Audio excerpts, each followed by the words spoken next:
ये आज का नहीं, जब तक विवाह में चुगली चाटी ना हो तब तक वो विवाह भी सक्सेस नहीं होता। हाँ, और चुगलों का तो देखा हो, खैर सिटी में तो पड़ोसियों को पड़ोसियों से मतलब नहीं होता, क्या हो रहा क्या नहीं हो रहा। सबसे ज्यादा व्यवस्था बिगड़ी हुई है गाँव में। पड़ोसी के देखने वाले आएंगे, बातचीत कर फाइनल करके जाएंगे और दूसरे दिन मना हो जाता है। ये गांव में ऐसे चुगल रहता था तगड़ा, इस जैसा था। और कैसा चुगल था कि किसी की भी अगर सगाई हुई है, बातचीत हुई है, वहां से मना ही हो जाता। एक दिन की बात कि वो कहीं चला गया, पीछे से आए और उसकी सगाई करके चले गए एक बालक की।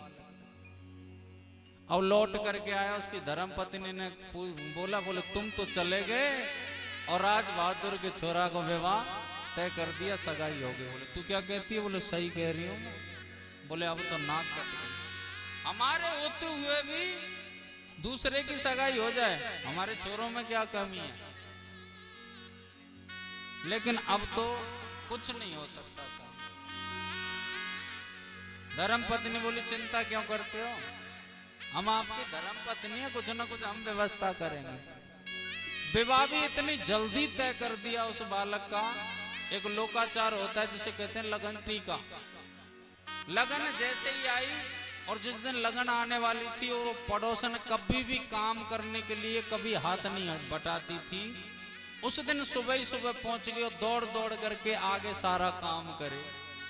उसके घर वाले सोचे देख, एक इसका पति है जो किसी का विवाह नहीं होने देता, इतना जरेला फुकेला, और देख इसको कितनी प्रसन्नता है, हमारे बेटे का विवाह हो रहा है। तो किसी के काम करने नहीं जाती, कभी भी किसी के विवाह इत्यादि में सम्मिलित नहीं हुई, और देख हमारे बेटे के विवाह की कितनी खुशी है, दौड़ दौड़ करके काम कर रही है। लगन वाले आए, शाम को भोजन उनको करा रहे हैं, तो उनके लिए परोसने के लिए पहुंच गई। परोसते परोसते कह रही है, हे भोलेनाथ तूने भाई ऐसी सुनी कि इसका विवाह झट से हो लिया। ये मेरी प्रार्थना एक दिन ऐसा और कर दे कि इसकी मिर्गी जो है ना, इसको दौरे पड़ते वो भी और समाप्त हो जाए। इतनी बात कही। अब तो जो भोजन कर रहे थे उनकी कान में एक दूसरे के घुसड़ फुसड़, और थोड़ी देर बाद पता चला बोले लड़के को तो मिर्गी आती हैं, दौरे पड़ते हैं, और जो सामान था सब भर के वापस।